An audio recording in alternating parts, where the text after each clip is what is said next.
Round two. Hey man, it looks like you're on the patio having après beers. What's happening over there?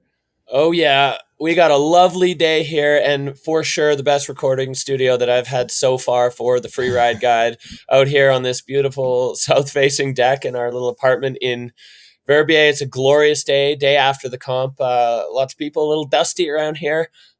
Things were pretty exciting yesterday afternoon and well into the evening as we kicked off the Extreme Verbier in man. I mean, classic conditions, great coverage on the back, incredible riding from all four categories. It was magic. That was the word everyone was just talking like all afternoon. That was magic. It was such a great comp. So excited to get to witness it and just see it go down. It was super fun. Why was everybody calling it magic? Is it because like they made it happen after such a challenging year or what? Like it didn't it from the broadcast, it looked like it was like the snow was decent, but it looked like the weather conditions were a bit challenging. Yeah, you know what, you're totally right. The light was definitely a bit flat. We were fighting with that, especially at the end of Snowboard Men and early in Ski Men. I guess a combo of things. First of all, the coverage, like the snow coverage on the mountain, is better than it's been in years and years and years. Good enough that they could run from the top, and then the fact that all the riders did what they did, and really minus Timmy Schroeder, who was a little banged up from a pinball ride through the rocks, everybody was safe and sound at the finish. And on that thing, I mean, you've been here, you've stood and looked at it. It's like a gut punch to look up at that mountain. It's so big, it's so steep for such a long time. So just the fact that it was done. It was tricky. We had to run early to get the weather and the snow conditions right, and like it's beautiful today, but it's really hot, so things are starting to cook. And it was raining earlier and snowing and whatever. Anyway, today or yesterday was the right day, and yeah, just like maybe it was a little bit of a hangover from last year too, with like two failed attempts.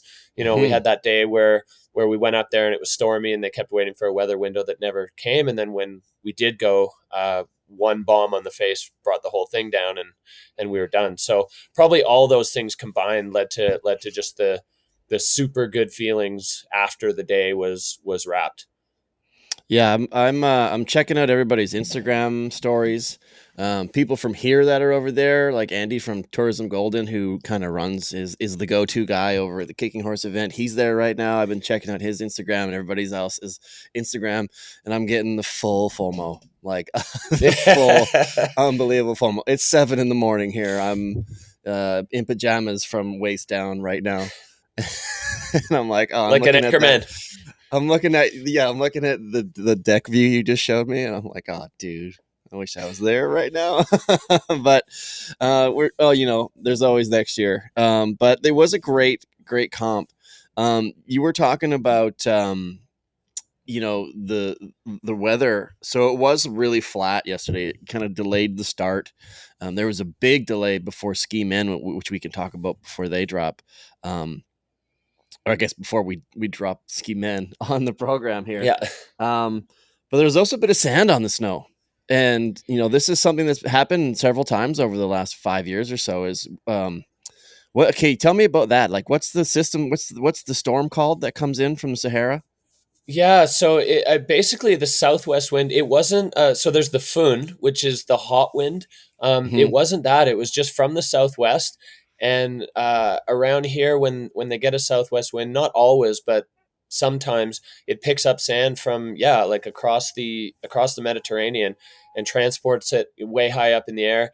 And it was only for like an hour that it was blowing that direction on Friday, sorry. And then it switched to blowing out of the north, which is in some ways kind of worse because it blows right up the face and sometimes peels it. But it didn't blow that hard. But the I've never thought this before, but the rider said, and Paul said in his forerun, the sand was actually, because there wasn't much of it, it actually gave a little bit of contrast. So when the light was flat, they could see the ground and see the snow, which is wild to think like that. Oh, the sand is actually kind of helping. Hmm. Because you think about skiing on sand, and it's definitely pretty grippy. But yeah, it was in a way good. Like it gave a bit of contrast on a slightly flat light time of day. Um, yeah, we had to delay the Forerunners for ages because it was just full graybird first thing in the morning, and nobody really wanted to go when they couldn't see the ground, which I think is perfectly fair on a mountain like that. But yeah, when Andrew skied, he said the sand actually kind of helped with the vision. So I guess cool. Thanks, Sahara. Yeah. Well, there were usually Verbier is where a lot of the I guess alumni or former riders or cut riders. There's a lot of people that show up for that event just because it's a good time. And there was a rock star group of forerunners, absolute rock stars. Right? So it was Yeah. Leo Slamet, you had Ellie Gerritsen, Apol, Edgar Shalus, and am I missing somebody? Yeah, Camille Armand. Right. Yeah, it was incredible. It was incredible. It was so good. And I think the best part about that was the feedback that those forerunners gave to the riders from the face was so precise and so exact and so on the nail of what they needed to know and needed to hear. Sometimes the forerunners are like local shredders or up and coming riders, and the feedback can be a little vague. Hmm. And this was great. Like all of the riders were super pumped to have that group of people forerunning because they're what you said, like Freeride World Tour alumni.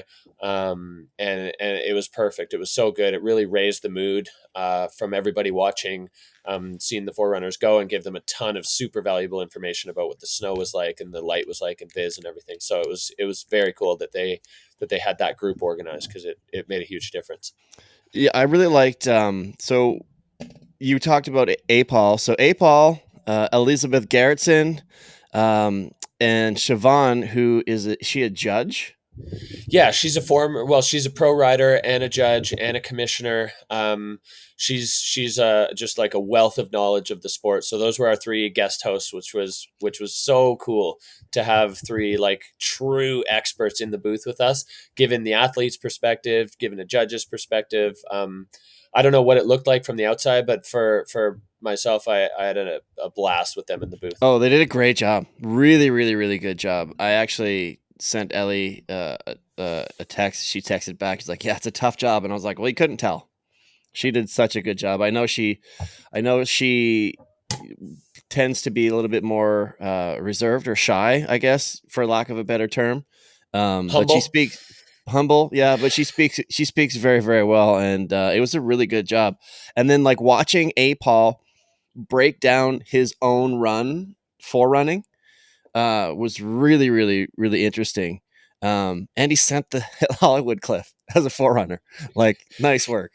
Like He he was so laced stoked it. on that. He Yeah, yeah, he laced did it. it perfect. Again, like Yeah. the mood when especially I'd say when he skied and when Elizabeth skied, the people that were watching, trying to gather information, the vibe just went through the roof. Watching Andrew hit the Hollywood, do it perfect, and he said he felt like it was something he had to do. Hmm. He's never hit it before, No. and he desperately, desperately wanted to. So that was great to see him kind of fulfill that big bucket list tick Kind of box. last chance too, right? Because like you're not really gonna do that on your own free skiing. Maybe he is, but like Yeah, maybe not. maybe. I don't know. Probably not. Well, it was pretty amazing. We can talk a bit more about them because their input was really really neat. We kind of saw that a little bit last year with Lily Bradley from the athlete's perspective. So they, yeah, really really great. Fun bet. I missed it. The comp started at 2 in the morning, so I went to bed at 10, so I could sleep for a few hours. And I woke up and I forgot about it. And then I heard you say on the broadcast while I was looking at my phone, "Fan bet's over." Quote, "It's too late. You blew it." As- that was right to you. yeah, yeah, right as I was looking at my phone. So hopefully you guys did well on the fun bet. Um, and yeah, so should we just get right into it? the running order was Snowboard Women, Ski Women, followed by Snowboard Men and Ski Men. And there are two different starting points. This was the second time on the Beck. We rode the Petit Beck as that, I guess, salvage, Yeah, the Verbier Pro. salvage, yeah, salvaged event because the first two of the season were canceled. So we went to the Verbier Pro. So this is the second time that we competed there this year, which adds a lot of different elements to what happened in the comp. Like you actually had a chance to ski it already. It's like you had a trial run. Like that's fresh in their mind, even though it was a couple months ago, still fresh in their minds.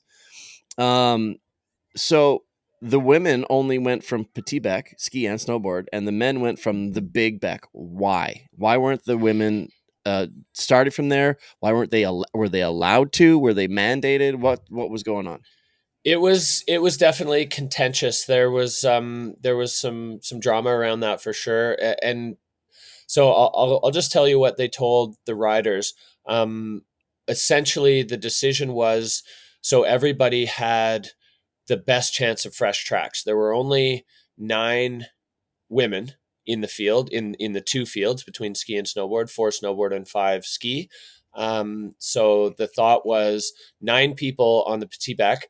Everybody's riding basically a fresh line, less bomb holes. The Big Bec, and a lot of this was, or some of it at least, was in consultation with people who have ridden it before, because as you probably heard, like it was only John Penfield who has actually dropped in competition from the top of the Big Bec. So they talked to Raina Barkerhead, they talked to a few people about like what's it like to drop from there after a whole bunch of people goes. Raina described it as a war zone at the top, like getting in those little notches, both into the dog leg and over on the rider's left side. So it was a little bit of like less tracks is going to be better. And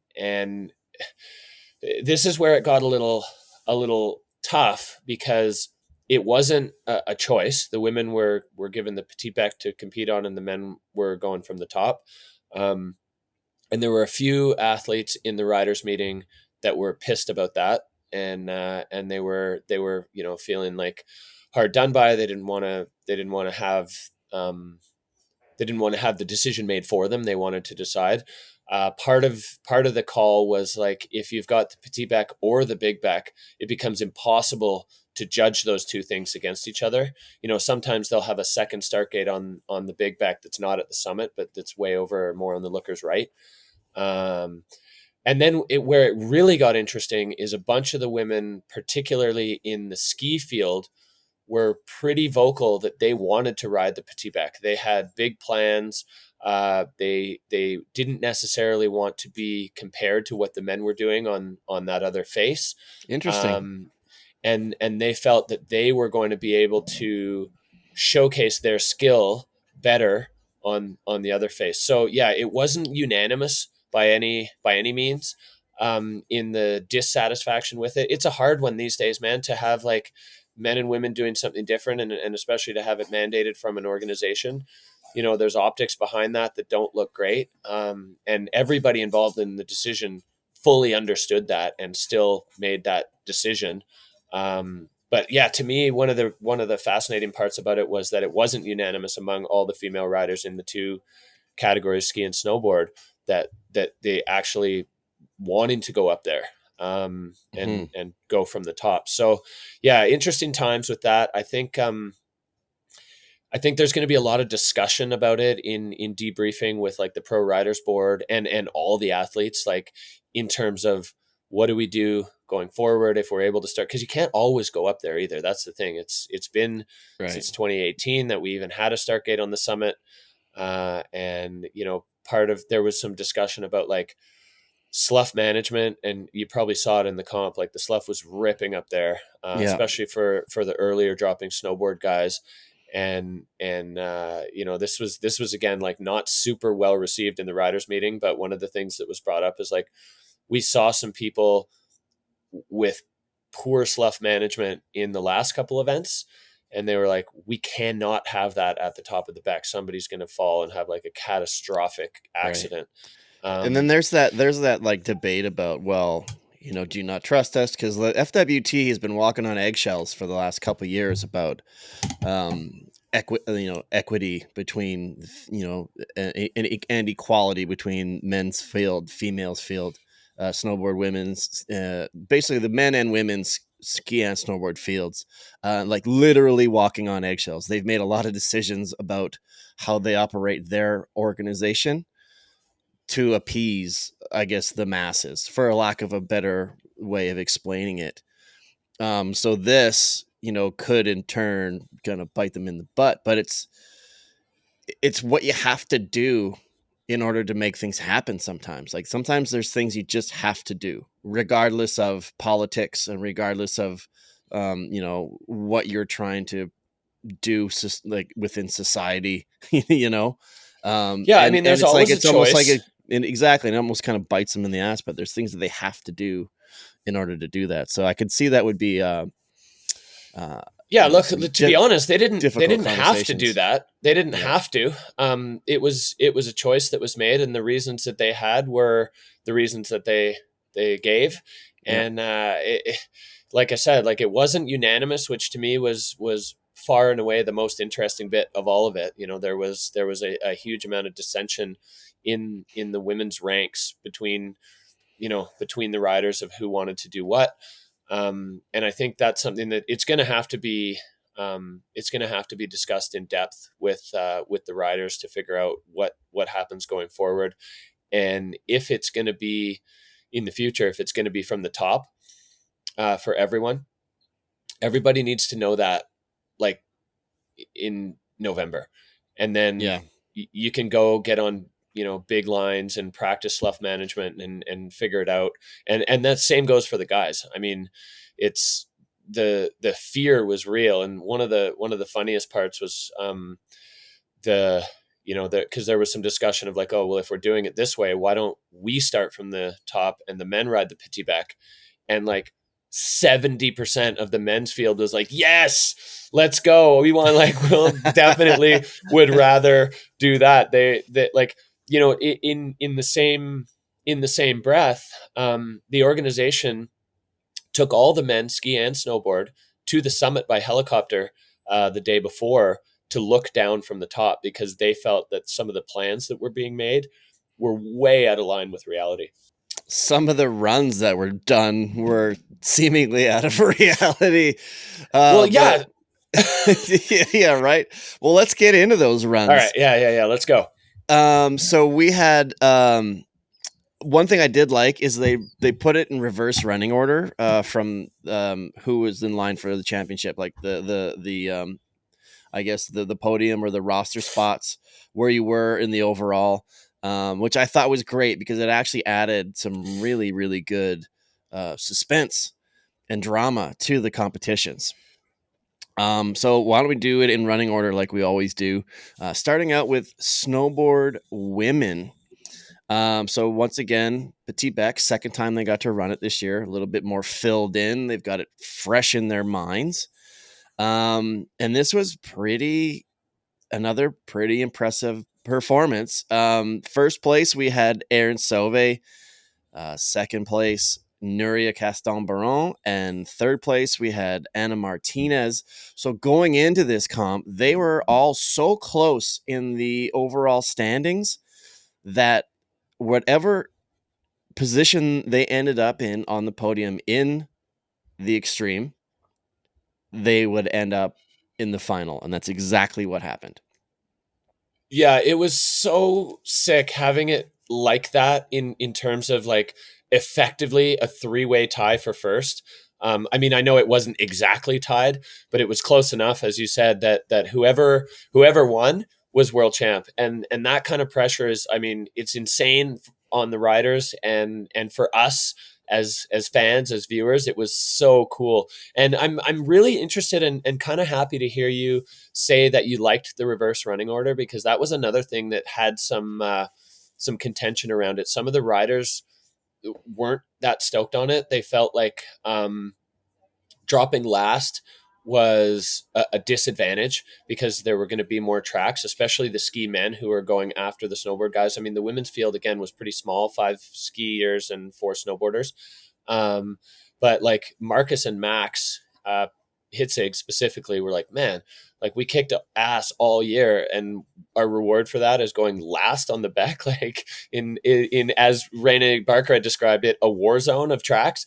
But I felt like from our perspective, like as the broadcasters, and I kind of figured, from your perspective as a viewer, the drama that it built was going to be awesome, and it totally was in all the categories, like waiting for the last rider to come to, like, oh man, and knowing exactly what they had to do, and having those championship implications in play. It was Yeah, the it right was super move. exciting. So Absolutely yeah, the I'm right move. stoked to hear you say that, because Yeah. I had my thoughts on it, and the riders had their thoughts on it. So I'm happy to hear that from the viewer's perspective, that it was well received. And in sport, man, like obviously those guys want it to be as good as possible. They could have pulled, the last number anyways, but like when it comes down to it, like you want to be the best.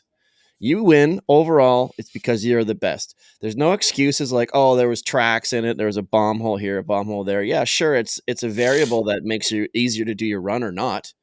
But when it really comes down to it, this is a competition. This is a sport, right? You got to take what you've got.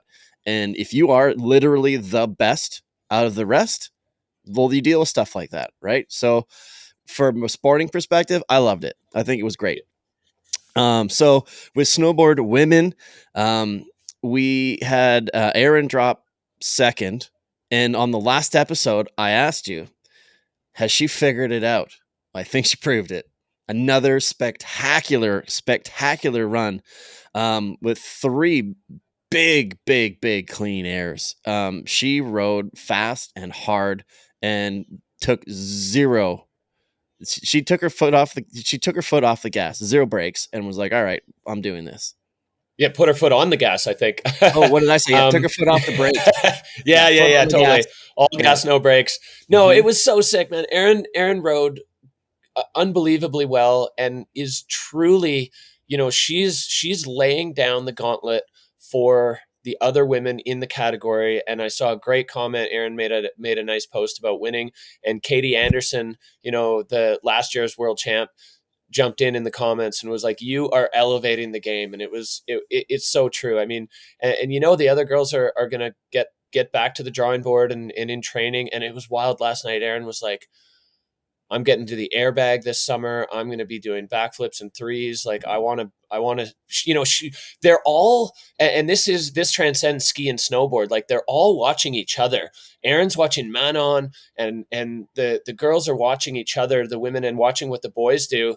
And like, there's no barriers. There are no barriers for what they can do. And to see Aaron lay down that, like both runs in the finals, Fieberbrunn and Verbier, she was Mhm. miles ahead in line selection, in consequential moves, size of features, pace, just raw speed. It was just spectacular. And like we watched the first comp after she dominated the challengers, and it was like, oh, maybe it was a soft field. How did she win all those events, and then she comes to the tour and it's just not quite there? Took her a couple to calibrate. You said it. Yeah, she figured it out. She woke up. She took notes, and man, like she is a force right now, and it's so cool to watch it unfold. And a maple leaf on the top step of the overall championship for the second year in a row is pretty sick. I'm stoked on that. Yeah, next year having Katie come back so they can battle will be really exciting. So Aaron put down an amazing run, really fun to watch. Next, Anna Martinez dropped, who as a rookie had just a spectacular season. Aaron as well. You forget that she's a rookie just because Yeah, totally. like a vet, right? Anna had a little bit had a good start, and then ended up getting bucked a little bit to a little butt check kind of midline. And then Nuria was the last to drop. She had a really good run herself.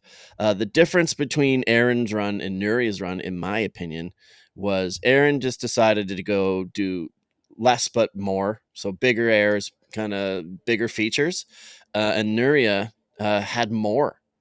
So I was unsure kind of what the score was going to be. It took a long time to get Nuria's score too. So there's that drama we were talking about. Um, big turn to an air at the top. This snow cascading as she hits fall line, really good control. And like I said, lots of small little features, nice little double near the bottom. But like you said, with Aaron's score miles apart, it was still almost 8 points separating the two of them. So there, in the judge's mind, there was no doubt. Yep. Yeah, exactly. And like you said, the drama building, like it was a long wait, and I wasn't sure, what they were calibrating. And I think it was the size of the features and just the like aggression that Aaron had in the run that was the determining factor. And you don't take anything away from the other women. I mean, Estelle had a bit of a rough ride, but Nuria rode great. Anna had an extra cliff above the first air that Aaron hit, so it was lining up to be a good run. But she kind of just got bucked in a track, and I mean, obviously you still got to do it. But yeah, a great show from that category. I think it was really fun to watch, and they were all super hyped at the bottom. Like they had a blast riding that face, and it was in such great condition. So yeah, awesome riding from the Snowboard Women for sure. Yeah, super awesome. So the overall podium: Aaron on top, Nuria in second place, and Anna Martinez in third. And Nuria took a huge step forward this year as well, which was really awesome to see. Again, like every year she gets better. Every year she gets better, which is great. So congrats to them. So next up is the ski women category, and there was a lot going on with this one. We had Elizabeth Gerritsen in the booth, who did a fantastic job, in my opinion, as we talked about earlier. And like I love hearing their input with regards to what's happening on the face. Like Ellie lives in Verbier, she's a champion on that face, as well as on the tour. So there's a lot going on there. Let's see some of the notes. So Zuza had a spectacular run. She's dropped in first, but I wanted to talk about her knee. So she wasn't really sure. I wasn't sure how she was going to do. She was put on Instagram. She hurt her knee, I think at Fieberbrunn, if I'm not mistaken. Yep. She was getting a lot of work on it, had it taped up by Sabine, of all people, Yeah. who is a physio. So Sabine was taping her up. And if you didn't know, you wouldn't have known. Like, what a great run. Like she hit a 97 earlier this year, and another huge score as an 88.67 like at this event. Top air was huge and good. She linking smooth turns, another big air. She had a big slash into that little chute. She sent the bottom air perfectly. She kind of at the bottom, she skied around this big feature, and I was like, "Well, what are you doing?" But then she found another one. I was like, Yeah, "Okay, I had the same thought. you're going to that one." I thought she was avoiding that maybe because it's a touch flatter and she didn't want to take the impact on her knee, but then she went Mhm. way out to the left and hit something that nobody else hit. And I Right. don't know that I've seen anybody do that in a competition on the petit back. But yeah, she found another air. Bonus And air. yeah, totally a little extra credit, and it Mhm. wasn't small. And I asked her about that. I was like, "Well, you hit the other one earlier this season in the Verbier Pro," and she was like, "I went over to that other one because it's got a steeper landing, and I didn't want to hit that hard." I was like, "Oh, smart." Mhm. She did not look like she was riding hurt. No, at all. I wonder if she just took a handful of ibuprofens before she went, or shot a cortisone or something. Yeah, Who knows? and Or it's just adrenaline. mega adrenaline. Yeah. So, like for someone that got, knocked off the tour a couple years ago, made her way back onto the tour. I told her when she got knocked off, I think 2 years ago, I was like, keep going. Like you belong here. Um, and sure enough, she proved it this season. Absolutely. So that was a great run. Sabine ended up going next. Um, really great turns at the top, kind of same shoot as Zuza. Ended up stomping and losing a pole and just got rattled, and then ended up in the finish. And you could tell she was not happy. Yeah, totally. The emotion. I mean, we saw it kind of across the board, and she was so upset. She's totally got what it takes to win this comp. obviously because she has won this comp. And so I guess that's a pretty obvious statement. Thanks, Captain Obvious. But she was so mad. Her pole, she said she landed that air and kind of went through the snowpack a little bit, and it stuck in, and then it just ripped the pole right out of her hand. And it's so hard to stomp big airs with one pole. Nobody ever talks about a 3-point landing. Um, Mhm. and yeah, it totally shakes your headspace and everything. So I was bummed because her top section was so good. Like, she was skiing great. She's got awesome technique and just like such nice touch on the snow. Right. But yeah, I mean, we talk about this a lot, but like, whose day is it? It really sometimes just comes down to that. And it was not Seville Blanchon's day yesterday. No, unfortunately. Um, we need to talk about men on low ski. Holy smokes. What is happening? So, like, what is happening? So, Manon, I don't even know where to start. Like, give me a second with this one. Okay, so there's so many questions. So let's just straight into her run. She was at the top. She asked for a little bit more time before she dropped in, which I thought was interesting. Didn't think about, maybe it's because she was about to do something groundbreaking or attempt to do something groundbreaking. But she came in top, the top air super fast. Fun little cross court move, a couple more little airs, and then back into fall line. And I noticed the sun kind of came out on her run a little bit. There was like a little bright patch. I was like, oh, cool. I thought to myself, oh, cool, great. The sun's coming out. This is going to be great to kind of finish this comp out. Hit another little air and had a great run. Super smooth, solid run. Would have been right in contention. I was like, oh, this is right up there with Zuza, if not better. And she starts traversing over to this wind lip. And you could feel the tension growing as she like slowly started moving over this wind lip. You could hear it in your guys' voice too. You guys kind of paused and waited. And I'm Yeah, like, we here, knew her plan. and I was like, here comes the backflip. I didn't know she was gonna do a double.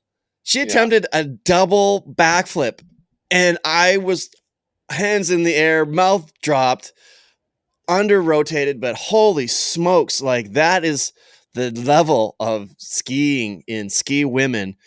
But the double backflip attempt was wild. So I'd like to hear your thoughts on this, but I have more to say about it. So we'll get back to me in a minute. But you Yeah. tell me So, about it. I mean, I guess first the breakdown of why it didn't work, because I'll tell you this: Manon can do those on the regular. She's got that trick on lock. It wasn't like a huck and pray. She can totally do them. That wind lip needs a track in it to work properly. And Edgar Chelus, Astrid's brother, was one of the forerunners, and he put a track in, but Manon didn't get into it. She was a little bit lower. She was about 2 meters lower. And when I don't know if you could see it because the light was a bit Yeah, funny, it but could. she was not in the existing track. And so going up that lip, she was putting the track in, and she just straight up didn't get enough air. She still threw it, and for that I give her huge credit, because as you said, the rest of the run was fire. And if she had just laid out a single backflip, everything might be different. The results may have changed. She could very well have won that comp with a big single at the bottom of that great run. But that wasn't what she wanted, and she was burning for it. And Yeah, it was so like, yeah, amazing. It was amazing. It was amazing to watch. So I have a lot to say about that. So first of all, if she's got it on lock, great. That's amazing. I was like, so we all know that Astrid and Manon are super tight. Her brother, Astrid's brother, was a forerunner. Now, did they have this conversation? And did Edgar go and put this track in? Was it like pre-planned? Like, hey, dude, can you go? Are you gonna? We want to do this. We want you to go and hit this and put that track in, because that adds a whole yes. lot. That adds another element to the competition. Cool. You're gonna help it because I want to do this groundbreaking thing, but also, is that within the realm of fair play? Yeah, so that's a great question, and essentially, Edgar was asked to put that lip in by the whole field. It wasn't just from Manon. It was everybody. They said if there's a track on that jump, then we can use that jump. If there's not, then it's not really that. It's one of those things where it's like, if you're the first one to put it in, it doesn't really work for you, and then it benefits everybody behind you in the field. So Edgar was asked by the organization, not by Manon. Obviously, it was going to benefit Manon, but it was bigger picture than that. Please put a track there so the women can use that feature properly. So, and like, so I understand all that. That's good to know that it was from the organization, but also from like a point of sport and fair play and competition. Knowing that Astrid is about to compete, and her brother and Manon, they're super tight, and her brother goes and puts a forerun in. He's gonna, and I'm not saying he did this or he would do this, but from a perspective of someone watching, it's like, I don't know Edgar, and I'm not saying anything about him, but there's the opportunity of him potentially keeping knowledge, withdrawing information, saving information, or maybe he just gave all of the information, but maybe he's got a little bit more insight, or he can spend more time sharing that with his sister, with Manon. So that's just from a like a devil's advocate point of view, that's an interesting thing to think about. Right, you got this competition. There's precedent. There's precedent there in the Verbier Pro. Toby Rafford foreran and spun the same feature that Addie Rafford later 360'd off. So yeah, I mean, there's a certain amount of like, we got to find the right forerunners that can do the job properly on a big face like that. And Edgar was here and certainly has the level of skiing to do it. I hear what you're saying. I mean, his forerunner feedback to the whole field was invaluable. I mean, he said everything there was to say. If he said more to the the Team France, maybe not, but what he gave to everyone was so valuable and really on point. Like, I was standing next to the radio when he delivered the feedback. So yeah, maybe there's some room for a bit of conflict. And I'm not saying I'm not saying that's what happened, but yeah, but it could. That's like, if you're looking at that from somebody and you're like, well, hey, what's going on here? Like, maybe that's a question. Should family members or family members be able to do that? And that's just a thought from like a sporting point of view. Like, I'm not saying any of them did that. But there could be an advantage given in that kind of a setup, right? Yeah, totally. I mean, the forerunners are always going to be better friends with somebody than somebody else, and you can draw that out to infinity of how it could play out unfairly. My take on it is it didn't, and it was fine, and Manon didn't even get an Edgar's track anyway. Yeah, and that's what you hope for. But like I said, just as a devil's advocate kind of like point of view, it's like, well, these those Manon and Astrid were potential winners of the overall, right? So say, let's just for instance say like Manon comes down and she realizes she's going too slow, and adjusts and does a single backflip and lands. There's a good chance she wins that competition. If she wins that competition, and I did the math, I'm pretty sure I did the math right, she wins the title this year, right? Yep. Yeah. It was the same in ski women as snowboard women. Hedvig, Manon, or Astrid wins the comp. They win the title. Well, actually, not so much with Manon. Manon still needed it to work out exactly right with Astrid. She needed Zuza ahead of Hedvig, and there was some more math. But Astrid still the potential for it, right? So I'm just saying, we have this close person to us who's putting in this track, and then I ended up winning because of this that happens. Say Hedvig ends up in second place for a fourth time, right? Do you not think that some of these things will come in to play for others? Like, people will be like, well, hey, wait a minute, so yeah, but guess what, Mark, that track was there for Hedvig too. If she wanted it, she could have had it. She could have had it as well. True. So, right. And like I said, I mean, we're getting in the weeds on this. Yeah. And I don't want to come across as like, I'm not happy for, like, I'm stoked. That was amazing. I'm just, this is what this show is. We get to talk about all the different angles and all the different points of view. But it was pretty freaking amazing. But I will say that wind lip has destroyed somebody's run and overall in the past as well. It was eerily Mm-hmm. similar to 2000, I believe, 18, or was it two? No, it was 2019, I believe. It was a bit Uh, later than that with Raina Barker. Yeah, I think it it was was in yeah, 20, 2000. 21, I've got it. 21. I've got it written down here. Right. Where did I put it? I'll find it. But Raina Barker ended up doing that, and it was the exact same space. He had a killer run. There was I think we had this discussion. There was a possibility that if he landed that backflip, because he hit that massive double at full Yeah. speed, he He came wins the comp over. and is world champ. He wins the comp. He wins world champion. But that little wind lip, he over rotated, wheelied out of it, and he lost. Which was kind of good because he got to come back. He probably would have retired after that, and we wouldn't have got an extra couple of years of Yeah, we Reina. did get another year, Reina. But the exact same thing happened to Manon, it seems.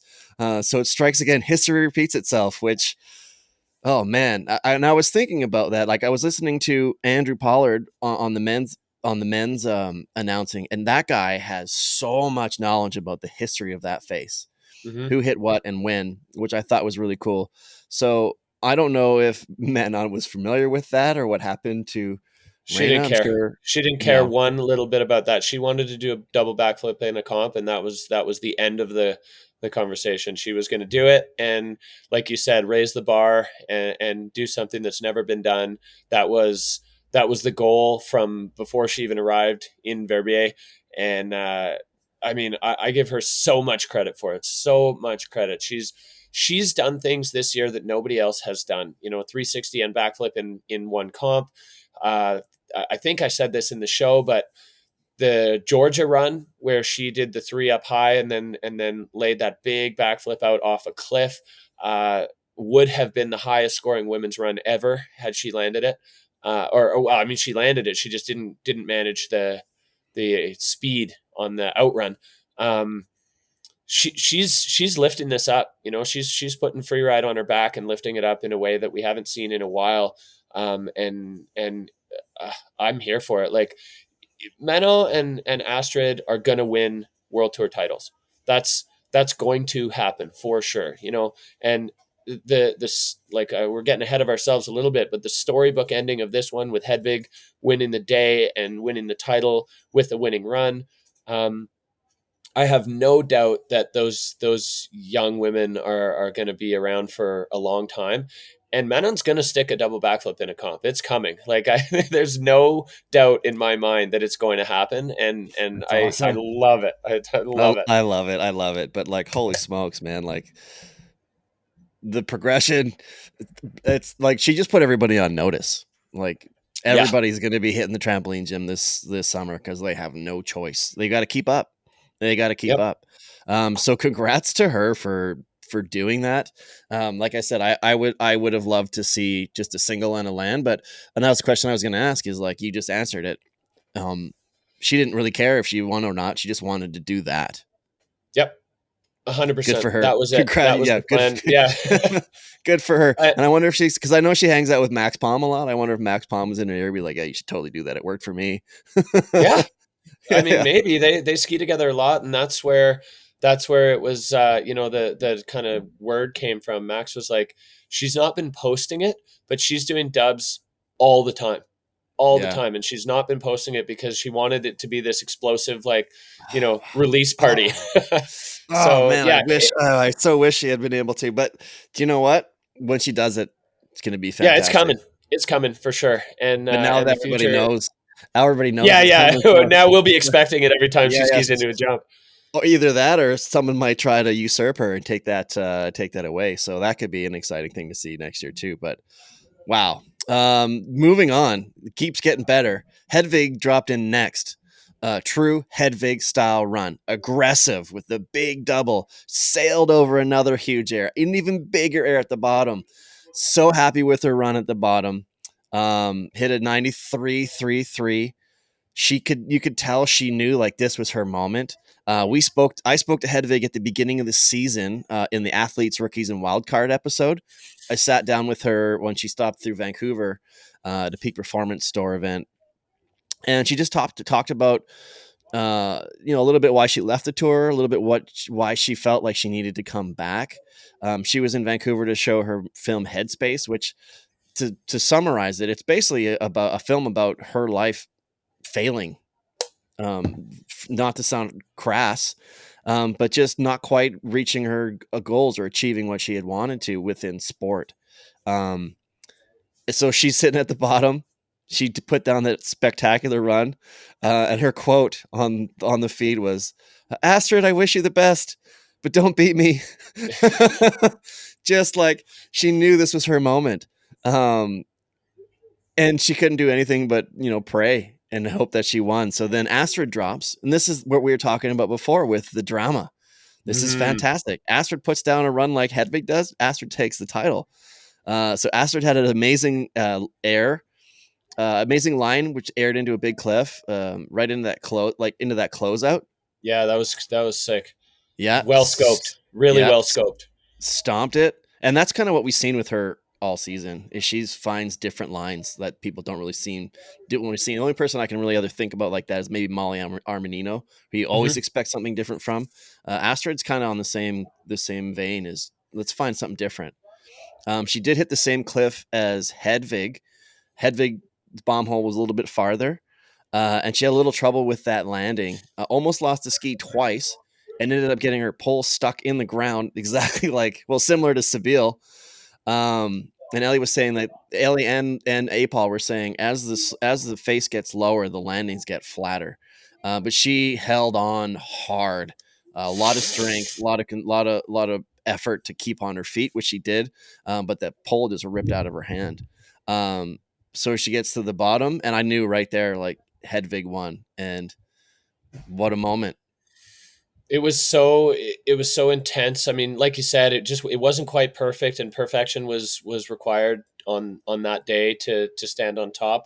Um, yeah, the emotion. I mean, having Elizabeth in the booth for that, who has the history with Hedvig on this face, where Elizabeth won the comp and the points from the finals. She was able to jump up from like fourth or fifth and win the title by winning the comp. By Um, 20 points. yeah, it was unbelievable, and the two of them, we all had dinner with the peak performance crew, and the two of them were talking a lot about it a couple nights before the event. And Elizabeth still holds on to a bunch of guilt about that, which is really interesting. From an athlete point of view, she still feels bad for winning that title and taking Hedvig. Like, what, I don't know, it's not Hedvig's title, it's Elizabeth's title by every single metric there is. But she still, I think that's just like a testament to the kind of person that she is, that she still feels that way. Like, yeah, she's stoked that she won. So having Elizabeth there, watching Hedvig do that, and the emotion was just so raw. Like, she couldn't even speak in the finish line interview. She was just bawling her eyes out. Um, Relief, obviously joy, all of it just culminating. Like, it was such a kind of, I don't know, exciting sporting moment.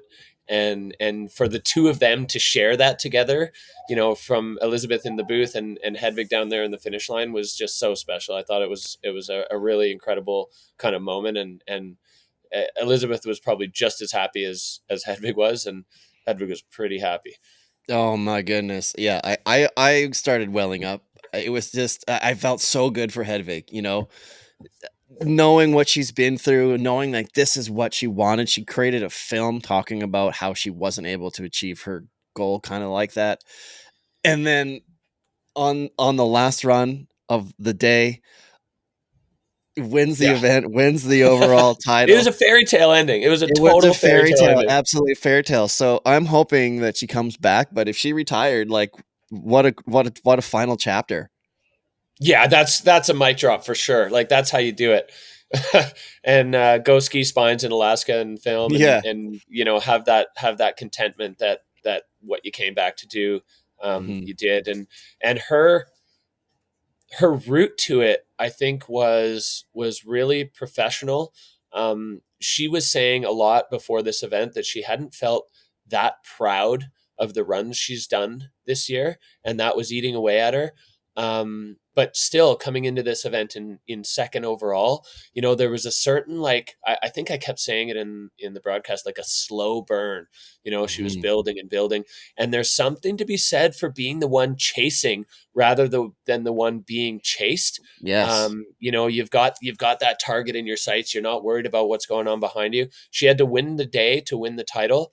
So there was no room for anything but a huge run. And so in the scoping, in the decision making of what line to ski and which features to use, it was checkers or wreckers. Like, she's like, I'm going to go right up to my max, and that's what I got to do if I want to do this. So for her, I mean, for her to do it at all was unbelievably incredible. Just the resilience. And she said that after, she's like, you tell your kids, you tell the free ride kids, you never give up. I was like, No, oh wow, it like, was amazing to watch. It was amazing to watch, to see her give Nicholas, her team manager, a huge hug in the finish. Just the release of emotion was pretty special. And you know, the overall podium uh was Hedvig obviously took the title. Zuza, who had two spectacular runs this season, a 97 earlier in the year, which was a record-breaking run, an 88 in this one, and then Astrid in third place as a rookie, which was well played, very well yep, done. So, you know, another really exciting season for ski women, which is one of my favorite categories, just because of the drama that always seems to happen. You know, so good. as you said, it's always good to it's almost better to be chasing than it is to be looking over your shoulder, which is what happened with that year that Hedvig and Elizabeth won. She just snuck into it. As Hedvig was Yeah. leading that whole season. So congrats to them, and thank you from me for another great year of things to talk about with you. Should we move on to Snowboard Men? Oh yeah, that was an interesting one. Snowboard Men, you know, they probably had the worst light of the day of all the Mhm. categories. The light was flat. We had a little break while we shifted all the ops and the medical and the safety and the starters and the cameramen and everything, from the Petit Bec to the summit. And they were up there, you know, they were up there for a bit, and it was not as good as it was for ski and snowboard women, for sure, for the snowboard men from the top. No, it didn't look like it. But you know, you got to go for it. We actually, even in the YouTube chat, I was on YouTube watching again, chatting with the crew, and they were like, "Oh, the light looks terrible," but as you do, the boys came through. So, few points of this one. Jonathan Penfield, John Powell, is the only, like you said, the only guy who's ridden it from the top. He's won it in the past in 2019, and then we know his story. He left the tour for a couple years, came back, and he won it again today. Oh, So did he ever? what a run! So he dropped in. So Michael Mon. So actually, we'll talk about the podium. John Powell top spot, Liam Rivera second spot, Michael Mon in third. Holden Samuels dropped in first. Um, he had a pretty interesting run, but he hit an air that looked like he may have hit a rock on the takeoff. Um, it wasn't a spectacular run, but it wasn't, you know, terrible. He put a 75 down. Next to go, Michael Mon, who, as we know, is a technician on his board. Like he knows how to work an edge on his snowboard. So toe edge into the north through that central couloir, and he was riding through the middle of it, getting face shots, which was amazing, which I thought was great. Yeah, And that was that's great. and that's turning out to be a Michael Mon thing, because I can remember a few comps in the past where you've been like, Michael Mon's just getting face shots, like enjoying the lap. So that seems to be his thing. He hit Hollywood, little smaller one before, had lots of speed, but he seemed to be skipping a lot of features, which I thought was interesting. I think that was the speed. I think that was just a product of how fast he was going. I mean, there's Speed and the light as well, maybe. maybe, yeah. I mean, when you're it's tough because those features below the Hollywood are huge, and if you're you're just trying to get your speed under wraps, and you start flying off those things, it's still so steep that you're going to just sail out into the abyss. So good call, I think, from Mike for not just pinning it off, those things at full throttle before he had the speed under control. I loved that run.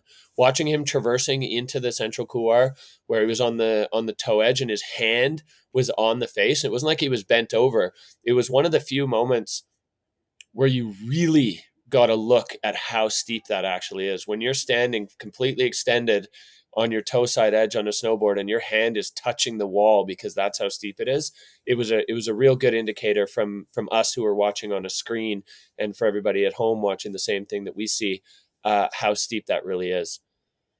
Yeah, right. Before we go too farther, I just want to say the overall podium for ski women was Hedvig, Astrid, and then Susanna, which was slightly different from the event podium, which was Hedvig, Susanna, then Astrid. Just wanted to clarify that before we go too much farther. Back into snowboard men here. So the podium riders went went in a row, not exactly in that order. Next up, John Powell. Great little entrance, same as Holden. A big 360 before the dogleg couloir. Finished off with another cross court with another big air, and he finished off with a huge drop, just true John Powell style.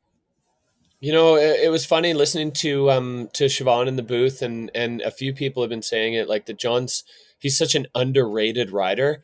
I think we gotta let go of that. Like, Mhm. he's so good and the bigger the face gets, the better he gets. I mean, 360ing at the very top of the Bec de Ras is so bold, and it was perfect. It was great actually in the award ceremony. He was saying, I can't remember how he put it, but he was like, maybe one day I'll be good enough to be a pro or something. Like, And it's you're interesting. you're there, John. Yeah, because I love that you brought that up, is because he's just so unassuming. He's not flashy. He just is. He's just John, right? Yeah. He doesn't come across as like, you think of like a pro snowboarder or a pro skier that has a lot of like hype and fanfare or energy around them. Like you see someone like a Victor walk into a room, like you're like, oh, there's Victor. There's like this energy that like radiates out of them. He doesn't seem to have that, which I think is, he's just such a humble, like mild mannered, easygoing dude, right? He's just a regular, easygoing guy who's an absolute weapon on a snowboard. And I think maybe Yeah. that's where it comes through, is like, I don't find him underrated, but I can see that because he doesn't have that flashiness to him. That's just not who he is. It's not his style, I right? think understated rather than underrated is that's how I'm Yeah, gonna that's how I'm gonna look at it. Because yeah, as a person, he's fantastic. He's super smart, absolutely. and he's great to be around. And like, I mean, you said it perfectly. He's a weapon. Like, and the gnarlier it gets, the better he gets. And that was just a real pleasure to watch that run and watch him deliver it to perfection. Like, that's what Yep. it's going to take. You had 92 points for that run. He almost looked like he was in disbelief when the score dropped. But I'd say very, very well deserved. Yeah, I agree. I agree. Um, Nice work, John Powell. And then next up, we had Liam, who ended up on the podium as well in second place. He ended up taking kind of the same top as Michael Mon, except he came across on his heel side instead of his toe side, which Oh, is super scary in that section yeah. because it's steep and wild, which maybe was a reason. I don't know if that's one of the reasons he got a higher score or added to it. Is I don't know if the judges look into that. Like, is it easier Oh toe yeah, side? yeah, Yeah, yeah, yeah, yeah, for sure, yeah. for sure. That's way gnarlier to do on your heel side. Mhm. So the goofy foot riders getting a little bit of an advantage if that was the direction they chose to come, or come from. But yeah, that is noted. And then the rest of his run, I mean, he went off the biggest part of the Hollywood cliff, landed like he never left the ground. It was so perfect. The 360 was the only blip in it, and I think had he landed that properly, he would have really challenged John Penfield for the win. Yeah, and then finished off with a beautiful backflip like he does. I love his backflip style. It just looks like Yeah. effortless. It's so nice. So great run from Liam. Next up, we had Timmy Schrader. which his entrance scared you a little bit. I think on your on the He announcement. was going so fast up there. Yeah, I mean, the judges loved it too. Like it's obviously it's too bad that he fell lower down, but yeah, I was like, whoa! Like it looked visibly different from the way the other riders came into that section. yeah. So he had some good airs, and then ended up punch fronting, and ended up almost like a Bell or like Mega Mbatan's style kind of save. You know that one event that Abel had where he Hmm. just ended up on his feet somehow? Yeah, in Andorra. Yeah. Yeah, she just ended up making sure like, okay, I'm about to like go over this thing. I'm gonna figure out a way to get on my feet. That's what Timmy did here. He just found a way to keep his board under him, which was really Mostly. impressive. Well, you know what I mean, like just so he's not like Oh yeah, yeah, ragdolling. yeah, yeah, You know, 100%. yeah, keeping his board underneath to like protect him from the rocks that he could be ragdolling over, which he didn't. And which is great. He lost a goggle lens. What did Anna say? The lens is having its own little free ride adventure when you zoomed in on the lens itself, just rolling down the hill. And she also said, "I hope he doesn't rip his pants this time." Like Which he did. he did. He did. For His real? pants ripped again. Yeah, Did he Tim really? being Tim Schroeder's pants on the Freeride World Tour this year is a hard job. Yeah, he tore his pants again. He bumped his hip pretty hard on the rock and ripped his pants open. Yeah, I'm hoping he's all right. He was definitely pretty rattled. That was realistically in the whole event. That was the only truly scary moment that we had, Right. which is a huge testament to the professionalism of these riders. But yeah, he's definitely worse for wear from that. He's not 100%. That's for sure. He's Okay. pretty bruised up. Hopefully, mostly okay. I think just bumps and bruises. But yeah, that was a heavy bounce through those rocks. And as you said, he got his board under him for the most part, but not entirely. He banged his hip pretty hard, Right. and right at the beginning of it, when he plugged into that kind of wind drift, he smacked his face, which is what knocked his goggles out. So Right. yeah, he was a Well, bit rocked. grateful that he's not grateful that he's not doing too badly. And then Victor, unfortunately, he couldn't pull off the sweep. Um, little bit different of a run from what you normally see from Victor. Came up short on Hollywood, which was interesting. Didn't That expect was that. very unexpected. It looked like he didn't get the pop that he wanted. It's almost like he set his pop and then the snow kind of like gave way a little bit or just didn't pop him off. It looks like it, you know, didn't really work out for him. Um, you thought it was his speed. I thought it was the Hmm. pop. Did you talk to Yeah, him I mean, after? no, he was, he didn't really want to talk about it. He was pretty disappointed. I think not. He wasn't thinking it's so much about the sweep, but just the Beck is where he wants to shine, Hmm. and it wasn't his day. But yeah, for sure, whether it was the pop or the pace, he just didn't quite make it. And that cliff goes out so far; it's not even close to vertical. So yeah, seeing him land on the rocks and coming up short was uncharacteristic for sure. But I mean, he certainly made up for it down a little bit lower. Like the rest of his run was still he didn't seem rattled by it because the bottom part of his run he went so fast, did that huge double, and then just pinned it out of there. Yeah, so just not quite his day, and that's free ride. Not quite, but got to give big kudos to Victor for winning it before the final event. And another great event, another great one. Like it comes down to Victor. Like we were waiting to see what he would do. Right, last rider. Is he gonna take the sweep? Is he gonna win the event again? Like that running order, I think it's the right thing to do. I'd love to see that on more of the comps, but I'll start with this, and I'm grateful that they did it with this one. The event podium: John Powell, Liam Rivera, and Michael Mon. And then the overall rankings for Snowboard Men was obviously Victor in top spot, John Powell coming in second place, and Liam Rivera in third. So a lot of the people that podiumed from all the events in this competition ended up in the overall, Yeah, which is telling. yeah, exactly. It's operating as designed. The finals have a bit more points on offer, and in so many of the categories, the title battles were really close coming into into this event. Not so much for first, well, not at all for first with Snowboard Men, but the battle for second was really hot with all those guys. So yeah, John Powell bumping himself up into that silver medal position in the overall, which is great for him. A huge achievement. Right on. And then now to finish it off, ski men.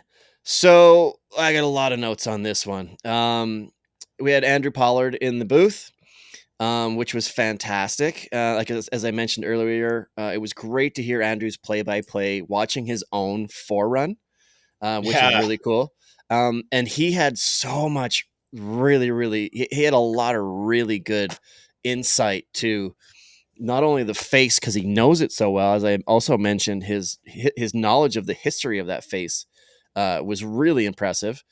But just how the face is, like, like he was talking in the show, as you ski down the hill, it gets flatter with every transition of like every rock, every cliff, every rocky area. It gets flatter and flatter as you get down to the hill, which I thought was interesting.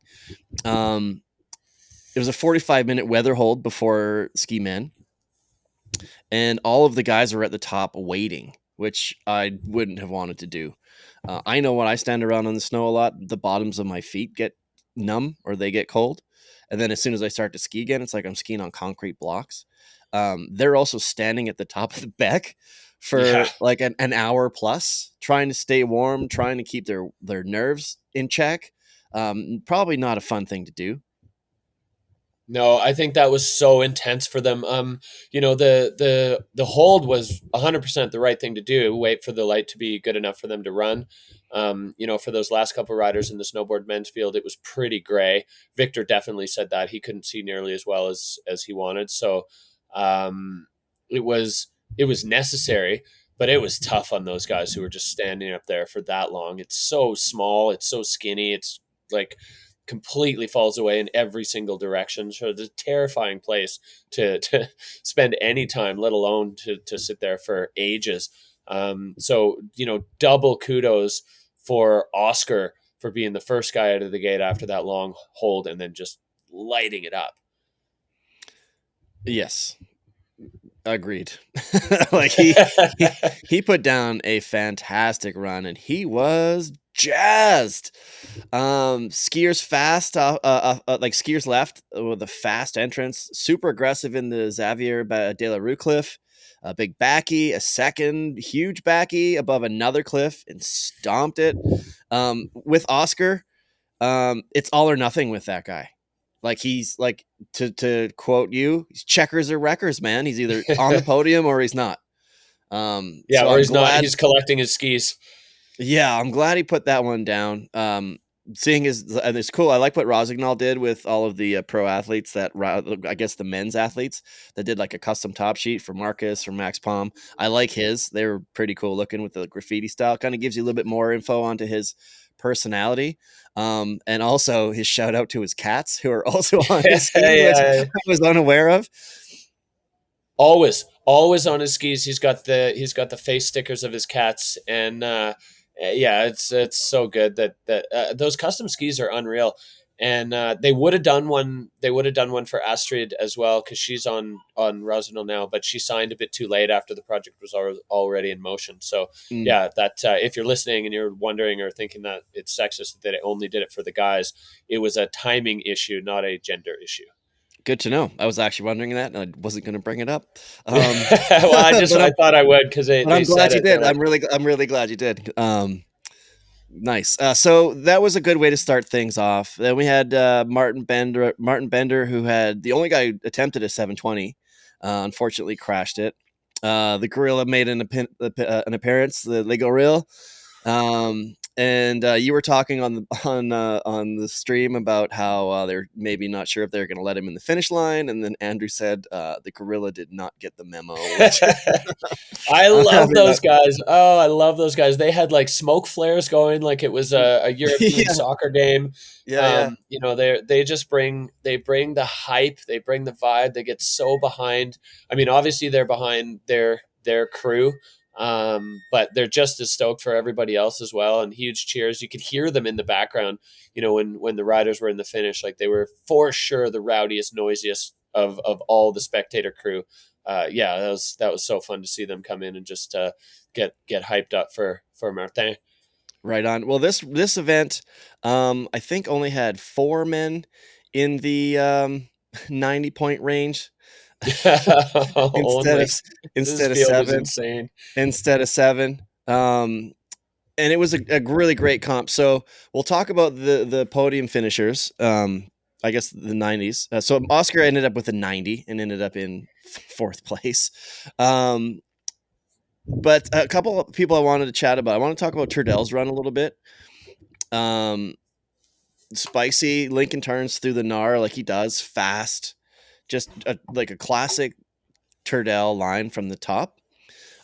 Big stomp, big 360 to a backy with a funky landing. And one thing I wanted to notice is, like, I love that he's back. I love what he does, but he was visibly upset as he skied out of that, which is ultra rare. I don't know if I've ever seen him show emotion like that on slope. When he had that yellow jacket, I was calling a couple years ago. I used to call him Mellow Yellow Christopher Turdello, and he laughed at that. But he's visibly upset on slope, which means like he wanted that. Like I've never seen that from him. But then, of course, 30 seconds later, he's at the bottom smiling.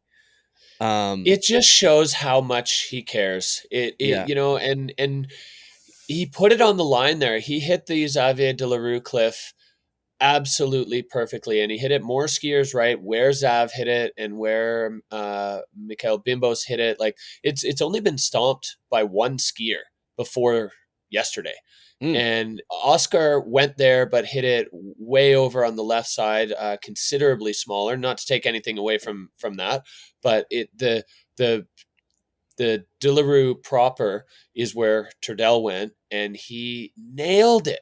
It's Bimbos and JT Holmes that have hit that cliff as skiers, and Bimbo stomped it and won, and JT Holmes is still sitting in the number one position in the top 10 crashes of all time on the Freeride World Tour. So it's a pretty big roll of the dice to go over there, because it's got a 50-50 make rate from skiers in the history of the Bec des Ros. And if there's a guy to do it, that's the guy to do it. So to have yep. done that, to have done the meat of your run, the gnarliest part of it, and then fall on that backflip. I mean, yeah, he was so upset, and for sure, this is his playground. He'd be many people's top pick to win on the Bec des Ros, and to have all that behind him and then fall on that flip is, yeah, that's heartbreaking for Gotta be Turdell. annoying. He's probably And thinking in his mind, yes, and then no. So, but yeah, yeah, like you said, exactly. we got a flash of it, and then it was gone because It was, yeah, that's totally. yeah. He put it away, but He's it so he's shows like it shows how much he cares. absolutely. And then another Anna-ism. I think we're gonna switch the Derek-isms to Anna-isms because they're fantastic. She said that run looked easy until it wasn't, which Perfect. her context is better. And I even want to say she had another one at the beginning, I guess during the opening, when it was raining. She goes, "Yeah, it's wetter than an otter's pocket out there," which is one of my favorite sayings of all I like time. that one. I like that one a Yeah. lot. All right, so let's get into kind of a little bit closer to the podiums here. I'll quickly touch on Ben Richards. Had another great run to start. Good line, similar to Finn Billis, who ended up on the podium, but he was a little unbalanced in that spine through the couloir. He stomped the Hollywood air, another big air to a 360 butter off the cliff. So his lower half was better than the top half, but the top half kind of, I guess, cost him. He ended up in fifth. The podium of this event was Marcus Gogan in first place, Max Hitzig in second, and Finn Billis in third. Now, Finn Billis has had 3 90-point runs in a row, 2 in Yep. Faberbrunn, and then 1 in Verbier. So Finn was the 5th rider to drop. He went skiers right and wanted to. Everybody thinks like everybody knows that Finn is capable, but he comes from slopestyle background, so more of a freestyle guy. Well, he wanted, and you guys were saying this on the show, he wanted to really do right by the Beck, and he came in a gnarly tight little zone to enter from the very very top. Yeah, that slot is so committing. And I think it was filmed maybe a little tight on the broadcast, so you didn't get the real context of what's below you when you roll in through that thing. And once there's a couple tracks, Finn, yeah, he said it, and I love the approach. He's like, yeah, this isn't.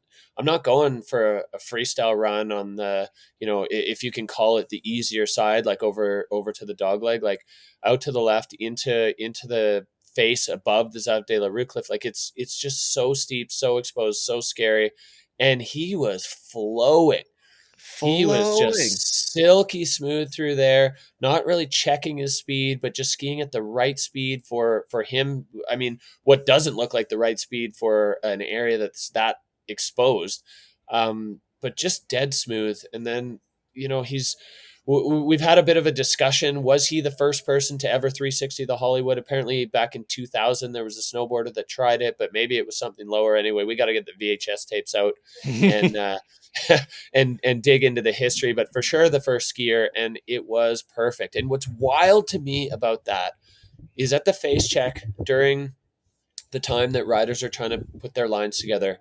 I was sitting with Marcus and we were looking at the Hollywood, and I was like, "What about three in that?" And he's like, "Nah, it's too long, it's too fast, like it's not really a thing." That's and then that's Marcus Gogan saying that, and then for Finn to just go and do Hold it my and beer. deliver, like, yeah, exactly, Yeah. exactly. It was so cool to see Finn just be like, "Oh, I can definitely do that, and I'm going to." He said he felt like he had to. It was like calling to him. Mhm. I It was love how you just said at the top, he was like, "Yeah, I'm not gonna turn this into a slow style run." Then he goes and threes the Hollywood cliff. And then another one that he was rolling through, that last hit that he was going through, it looks like he had a bit too much speed, and just kinda like, as Andrew said, just kinda came off his tails and just floated like it was nothing, that second three. Just a beautiful run, a beautiful run.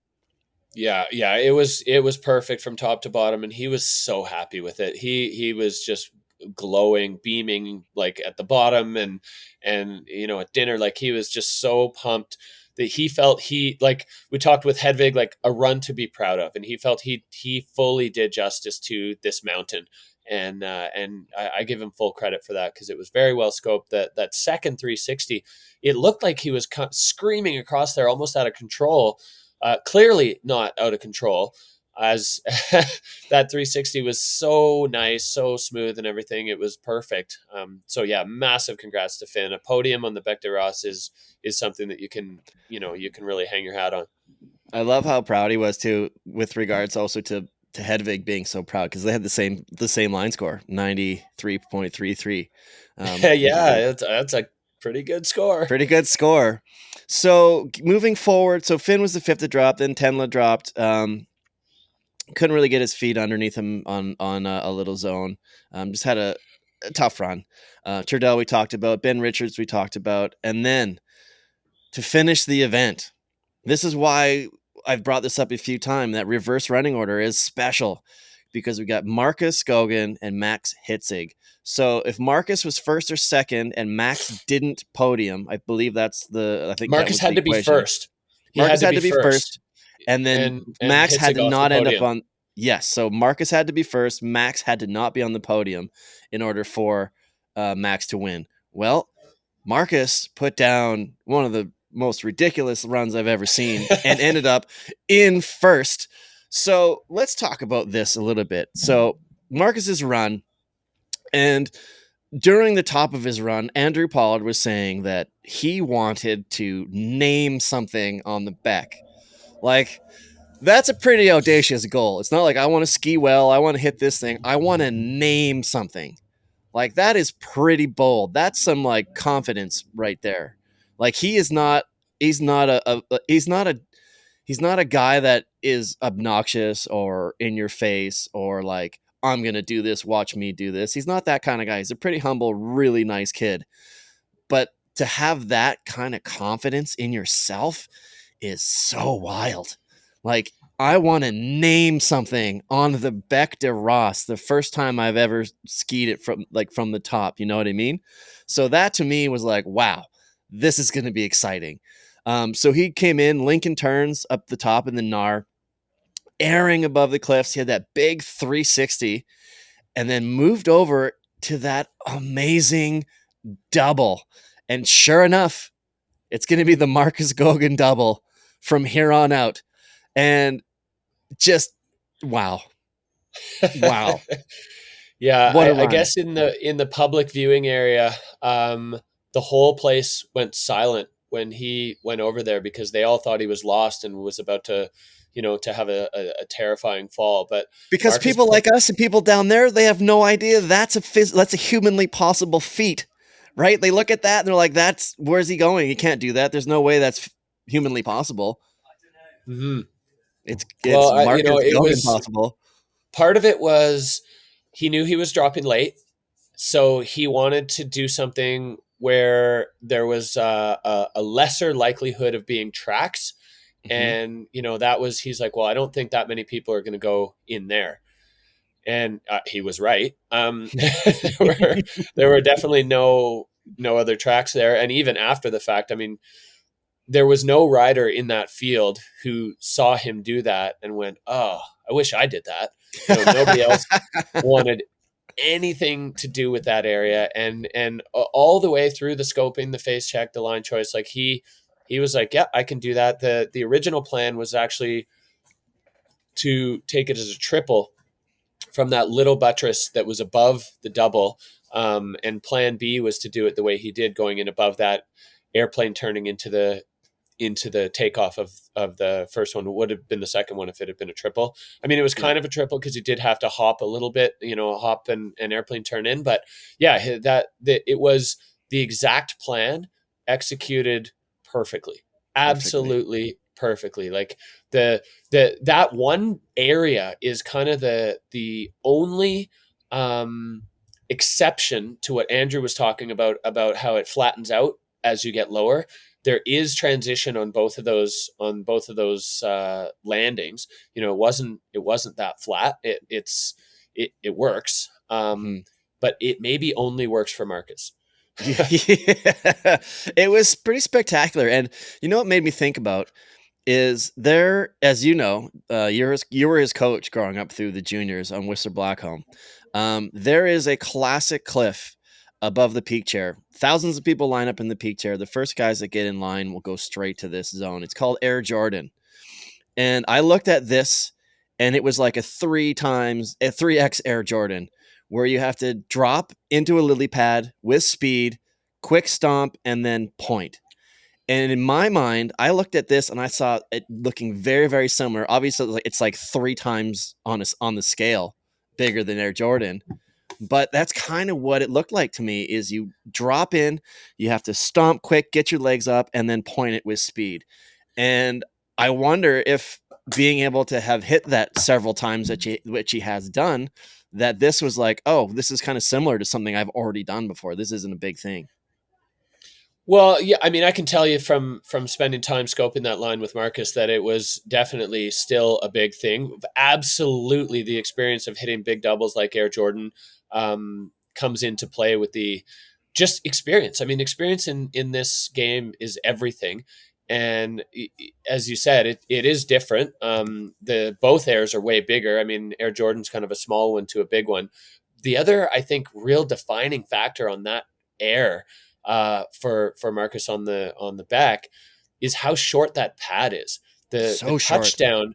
I've got a photo of his track from after that. Maybe I'll put up on the Freeride Guide Instagram story.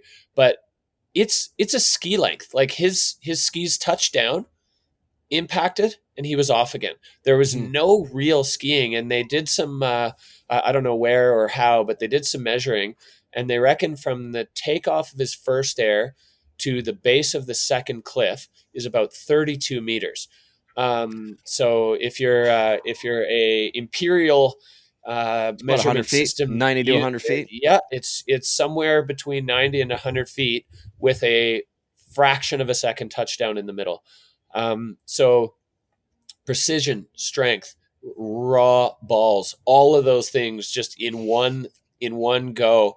And it was awesome to see the people that Marcus has so much respect for just blow up his Instagram. Ian McIntosh, who has the cliff just to the looker's left of where Marcus went, named after him on the back, was like, well, I'd never even thought of that when I, like it's so cool to see these, a lot of the big dogs of the ski industry just looking at Marcus and going, wow, like the promise and the potential has been there for a long time, even since he was a junior, and he just stepped into that completely and took on his role as like one of the, I don't know, one of the biggest dogs in the dog pound. Like Yeah, that move was incredible, he's and definitely maybe only doable by him.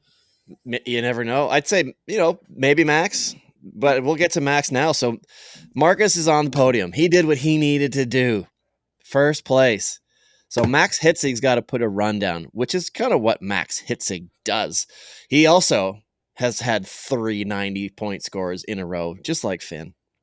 So he came into a new entrance into the central couloir. Huge air into the middle. He hit the Hollywood perfectly.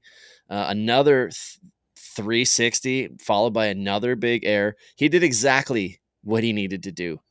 Now, looking at that run, and seeing what had happened earlier, with Oscar, with Finn, and knowing how, I guess, Max gets judged, which is well because he skis well, I was figuring he'd probably end up on the podium. But no, he didn't really know. No one really knew. It was a bit of suspense down near the end there. Like, he was like nervous because if he ends up on the podium, he takes the overall, and he knew that. And as soon as this score came up, 94.67, he was like, he knew it. He exploded. Like, yes, Elated, pretty elated, pretty absolutely stoked. elated. And I love that Marcus just did what he did to win the Beck.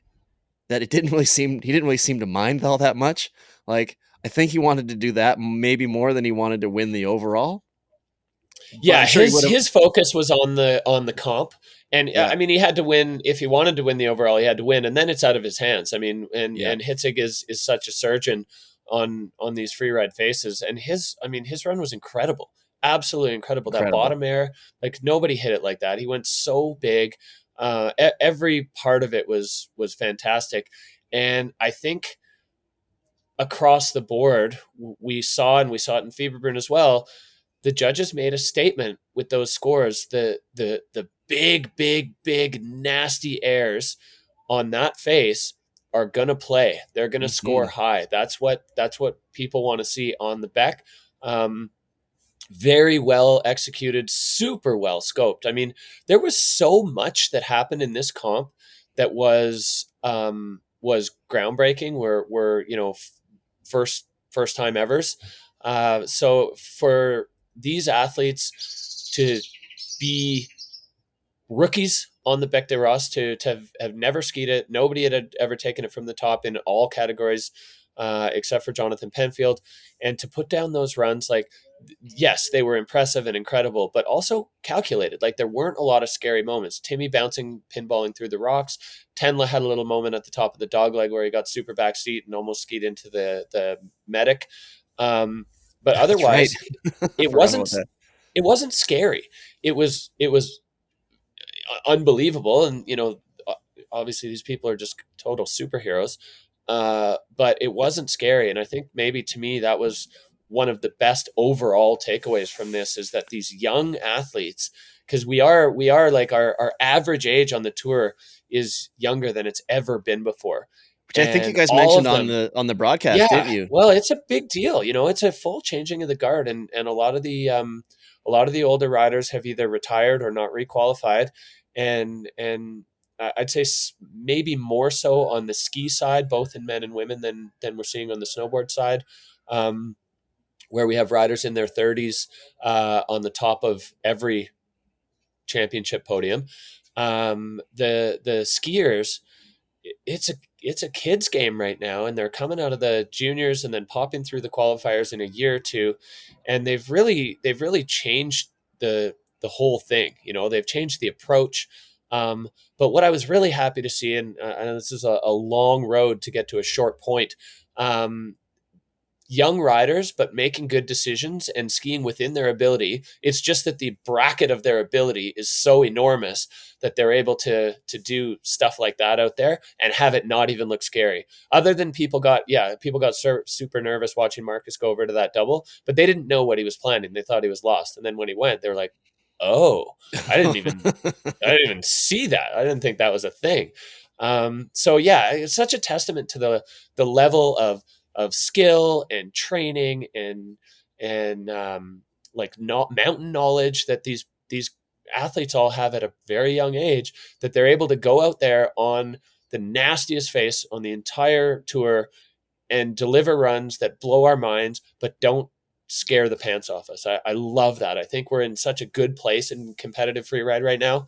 And this comp was like the exclamation mark on that at the end of it, because it I wrapped think up that's a great point. such a season. That's a great point because I've watched comps and I've been scared. This one I wasn't. I didn't even think about it until you brought that up. And what a season! So to wrap up the ski men event is Marcus obviously in top spot. Max takes second place, who podiumed in every single event this year. A first, a third, a second, and a second, which is pretty impressive. Marcus just missed the first one, in order to get the sweep. The event, Marcus, Max, Finn, and then the overall. It was interesting as well. Max takes the top spot. Marcus takes second spot. Ben Richards comes in third place. He had one podium finish, which is the win in Fieberbrunn. He came in fifth at this event. And like, good for him, man. Rookie on tour, ending up on the overall podium. And then his good friend Finn Billis in fourth spot, just behind him. The Kiwis are surging, and I'm looking at that top three in ski men, and I feel comfortable to say that those are the three best skiers in the ski men's category this year. I mean, obviously the results show that, but I totally believe in it. Technique, line choice, execution of runs. Those are the three best guys. So to me, that overall championship podium is perfect. It's every single one of them has just delivered highlight reel moments, time and again, consistent execution in some challenging conditions, some great conditions, super diverse set of mountains that were our competition faces this year. So yeah, I think that's a perfect overall podium. I agree. So what a season. So that's the wrap up for the Yeti Xtreme Verbier, the final of the FWT 2024 season. And what a season it was. We are going to have to do a recap of the season just to kind of summarize everything that happened. I know you're in Verbier. You're about to go and have a bit of fun. There's an event happening down on the Peak Performance main stage, and it looks pretty nice where you're at right now. So thanks for tuning in, everybody. Thanks, Derek, once again for making this happen, and go have yourself a great afternoon. Thanks, Mark, and thanks all of you to listening. All of you that are listening for listening. We really appreciate you guys tuning into this, and we're gonna wrap up the season a little bit later on once we've digested everything. It's all so fresh right now. Yeah, can't wait. Looking forward to getting back to Whistler, skiing some powder. Hopefully, the forecast looks pretty good. And yeah, thanks. But also, let us know what you thought at backslap at freerideguidepodcast.com. We want to hear from you. We want to know what you thought.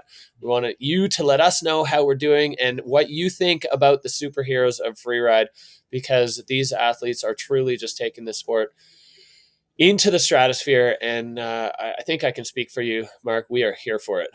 Yeah, absolutely. Well, you're here for it. I'm here for it, but you're there for Yeah. it. Here, I big think, picture here. We're all here yeah, for yeah. it. We're loving it. Absolutely loving it. I think I'm gonna have to come back next year because like I said, I got some serious FOMO for not being there right now. But thanks again, Derek, and thanks everybody for tuning in. As we said, we'll do a full season recap, and then I think we should also do. We don't have time for it today, but there's lots going on with Freeride with the Challenger Tour, so maybe we'll Big have to time. do a little Challenger episode when you're back as well. So thanks everybody for tuning in, and we will talk to you again sooner than you think.